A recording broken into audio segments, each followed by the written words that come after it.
Hi guys, it's me, Johnny Cassell, and welcome back to the channel. In this video, I'm going to be sharing with you a little something about how you can take control of the animal that's inside you. Now, of course, you're left thinking, what the hell are you talking about? What animal inside me? There's not an animal inside me, right? What I mean is, the negative feelings and thoughts you might still have inherited from an event or someone from the past. Now, of course, that might be a bad relationship. That might be something that happened in your childhood that you've never really expressed of anyone, and it continues to haunt you to today. It could be absolutely anything, and that's completely subject to any individual watching this. But I'm going to share with you a couple of stories from my clients that I've worked with to help them get back in control of the animal, right? And what I mean by animal, by the way, I'm talking about that feeling that it seems like you can't control, right? So this little technique I want to share with you will help you control the feeling as opposed to let the feeling control you, okay? So let me go into the first story. Right, I had a client who I was working with, and originally came to me as a couple, because it's something else we do like relationship advice. And in order for me to work with this guy, who was suffering from not being able to be emotionally available in his relationship, I really had to trace back to why can't he be emotionally available, right? So I began taking sessions with him away from his partner.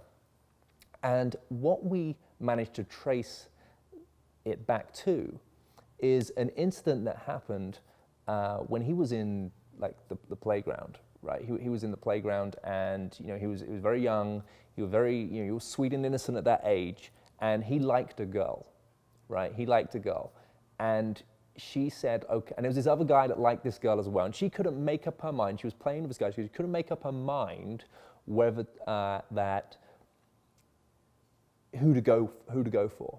So in order for her to help make up her mind, she gave them both this task. And this task was to send a voicemail to her phone, right? So whoever would send the best voicemail, she would listen to and choose him. Now, of course, he put himself in a very vulnerable situation, right? And what he actually did, he did this voicemail, he sent it over, and the other guy did, he sent his over. And, to his despair, what she actually done was she shared that voicemail to everyone in the school. Now, this was a point in his life where he felt so vulnerable, right?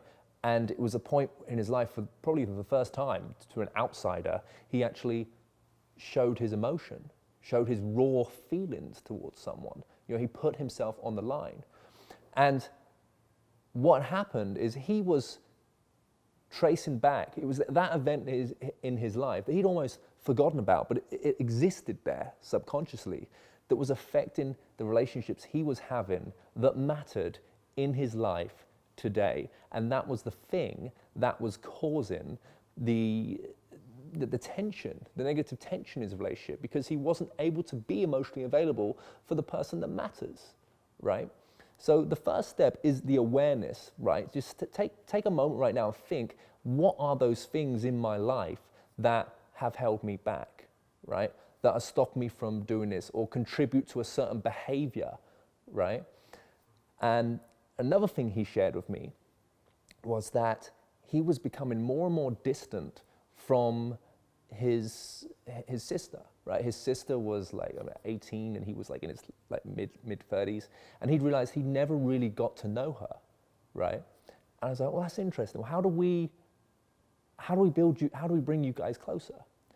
And we brainstormed it, and we thought, well, how about we just kind of invite her up for hang out and go to the theater together, right? And then he did that. And he started building a better relationship with his sister. And then I thought, what maybe the next thing you could do is maybe just go away together, just sort of share a trip together. And then he did that, and he was just building and building and building, and it improved his relationship with his sister, right? Another thing that was a problem for him was he never really told his mother that he loved her. And I think this is for a lot of people out there, they just think it's a bit odd. I have another client who's never done it, and he suffers from the same thing. He can't express himself emotionally to people because he relates it back to a moment growing up where he had an overpowering sort of stepfather who was applying discipline in that area of his life, and he just had a lot of resentment towards this guy, and yeah, it just all related to that. So he never really told his mum that he loved her, and I really encourage, if that's something that you've never done, you really need to do, right? It's the least you can do, is tell someone that's gave everything to you that you love her, right? It'll help you be more emotionally available in the current relationships that you have, because you got to understand, like, women are emotional creatures, and you have to communicate to them on that level, right? So those were a few things that I was working with on that client to help him become more emotionally available in his relationships, right? And if you're having that problem, you've really got to trace back to what that is. First step, why am I like that? And then workshop it yourself, or get someone like a coach, like us here, to help and guide you through that process, all right? So that's client number one, case study number one, right? Case study number two was a guy that you'd probably never really think would really need any help, right? On the outside, this guy, you know, he's got a lot of bravado, he's a bit of a wide boy, you know, he talks in riddles and rhymes, he's a good guy, he's a city guy, he dresses well, and if you went out, you would definitely be approached by him as well, and you'd be approached by him with such confidence. In actual fact, it's too much confidence, right? And when he came to me, I was like, so what's the problem? He goes, oh, I'm just getting flaky numbers, like, just, you're a really nice guy, but, you know, that pattern, you're a really nice guy, but, right? Well, what's the thing then? He goes, I reckon it's this, mate. I think you're not being honest and authentic. I go, why is that? Why is that? So I just started asking very sort of direct questions that would move us into a certain place. And those questions went back to, you know, his childhood, right? And what that looked like. He mentioned a few times that he was raised by his grandmother, right? So that gave me a little idea of okay, something happened perhaps between his mother and father. And my job is to ask these uncomfortable questions. These questions that probably people that you've known your whole life, people you call your friends, who are great friends, but they've never really, they knew you grew up with your grandmother, but they never really asked why. They never really asked why, right? And you've never really shared why to these sort of people. You've never really shared that deeper bit of information with people that you consider to be your closest people, right? Case study two is a guy that from the outside, you'd look at him and you think, this guy doesn't really need any help. You know, he's a confident guy, he has a lot of bravado. I mean, if you went out with him, he'd be the ultimate wingman. Like he'd open up everyone in the room, right? But that was his problem. He was overly confident. There was too much bravado. And there was too much bravado because it was hiding something beneath the surface. And that was my job, to get to that.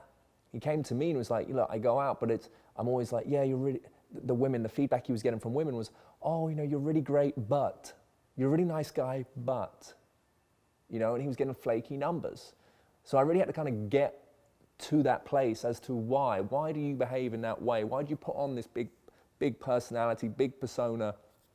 You know, why are you getting that? You know, he's a city boy, he's a white boy, he speaks in riddles and rhymes, you know, and he's a great guy to be around with. You know, you'd have so much fun with this guy. But he was lacking the ability to take it further, right? So we began workshopping it, right? And he was telling me how he was raised by his grandmother, and that kind of like, you know, pricked my ears a little bit. I was like, okay, so there's something to visit there, right? And so I started to begin asking certain questions that took us to that destination, where it would take him to a place where we actually share as to why he was brought up by his grandmother. And he started to reveal that he grew up, and from the early stages, saw his mother and father in a very dysfunctional relationship. And actually it was actually, in a relationship where his mother was actually physically abused and the father actually suffered from alcoholism. Okay, so that's something that always remained in his head. He had hatred for his father for seeing that. And, it was really interesting because the grandmother was actually the mother of the father. So he grew up with obviously these bad emotions and feelings towards his father, and the mother, hadn't really kind of got on because it was never really like a subject that they kind of touched on, right? And I said, listen, like you need to hit this head on, right? You need to hit this head on.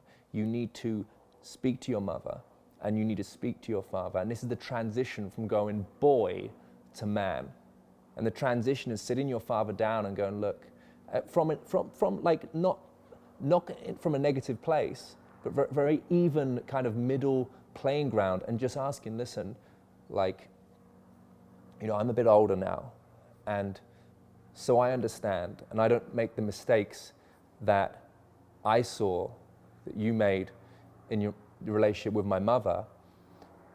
Why did it get to that stage in your relationship? Why did it go there, right?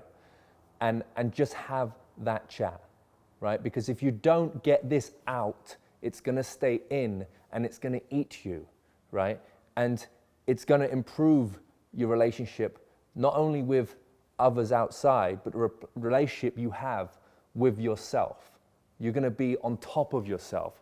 That is the transition from boy to man. And of course, he had these conversations. He had these conversations with his mother and his father. And, I had very warming messages from this individual to thank me for taking to that place, because he broke down in tears, and this is not something he even shared with anyone in his life with, right? And that's just an indicator of where we all are socially. We just are out there having surface level conversations, even with the closest people around us, when we really should be getting to know these people on a deeper level, right? Think about what your thing is. What's your animal, guys? What's your animal? And workshop it. Workshop it out of yourself so you can take control of it, all right? It's a bit of a deep one today, a bit of a heavy subject, but if I'm doing new things with my clients, I want to be the first one to get out on the channel and share it with you guys, okay? Now, if you think that you could benefit from such coaching, develop your confidence, your mindset, the inner demons, remove them, then why not head over to the website? It's johnnycassell.com. You get the chance to work with myself and my fantastic team on our 7-day programs, Impactful Connection workshops in London and Europe and the US. All right, guys, give us a like, subscribe, and I hope to be working with you soon.